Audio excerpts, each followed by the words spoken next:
Hello and welcome to this series, where we will be adapting the Adeptus Custodes into 40k 2nd edition. The series will be split into several parts. Before we begin, it is worth noting that in a game like 2nd edition, characters are obviously powerful units, and I personally feel they should be restricted. In this way, Custodes present a particular problem to adapt across, as each is, essentially, a character level model. However, they will be few of number, which may make mission objectives difficult to achieve.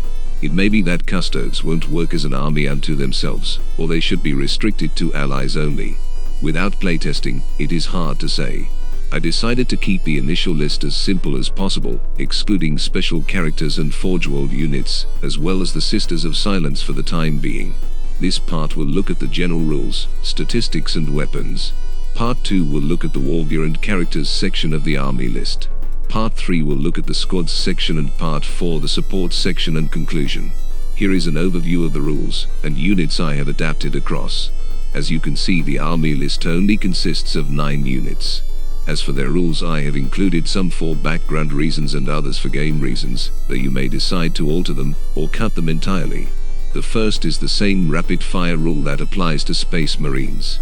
The second makes them immune to psychology, as well as any unit they join, though if they are killed while part of a squad, the squad suffers an immediate break test.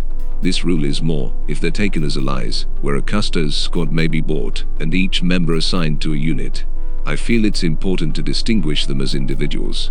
The Custodes will give any Imperium army access to decent combatants, as well as leadership buffs. The third rule is an extension of the one above, applying specifically to allied characters and restricting their individual nature if they are taken as a squad, presumably because the commander wants them that way for the coming battle. The next rule is a precautionary attempt at a force equalizer, as Custodes are so strong individually. It states that every Custodes killed is worth a victory point, with characters and squads worth an additional victory point if they are also removed.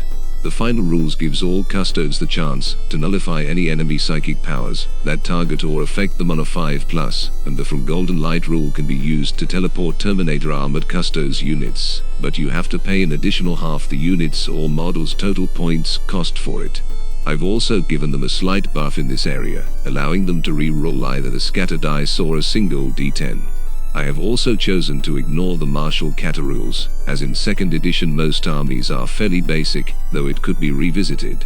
Whenever you adapt anything into 2nd edition, the initial stat line for basic troops is the building block.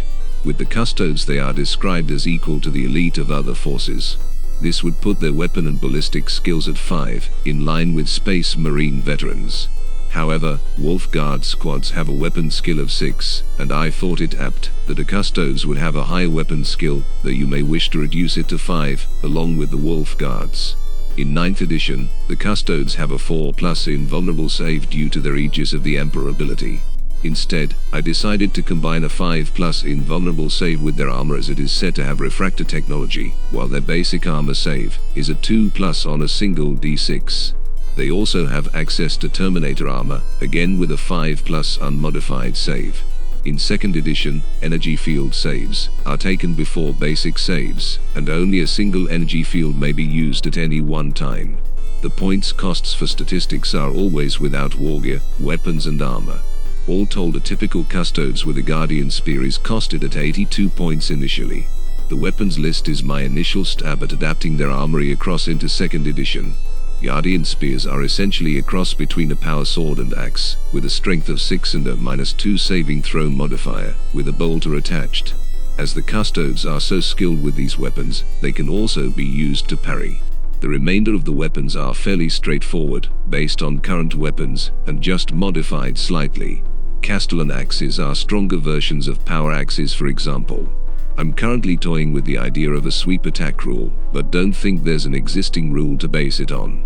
When converting units into 2nd, I always try to find an existing rule first to either copy onto or use as a basis, before making one up myself. The points costs were done simply by adding the individual costs of the base weapons together and maybe adding a point or two. The Hurricane Bolter is either 3 Storm Bolters, such as is seen here, or you could choose to make them count as 3 separate twin-linked bolters instead.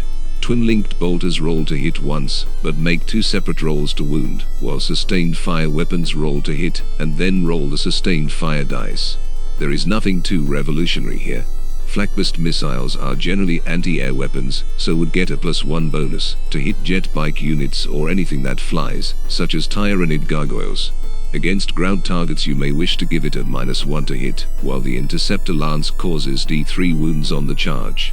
The Misericordia is used if a Custodes wins a combat and is an additional free hit, though mostly if they win a combat, the enemy should be dead, unless there's something truly monstrous.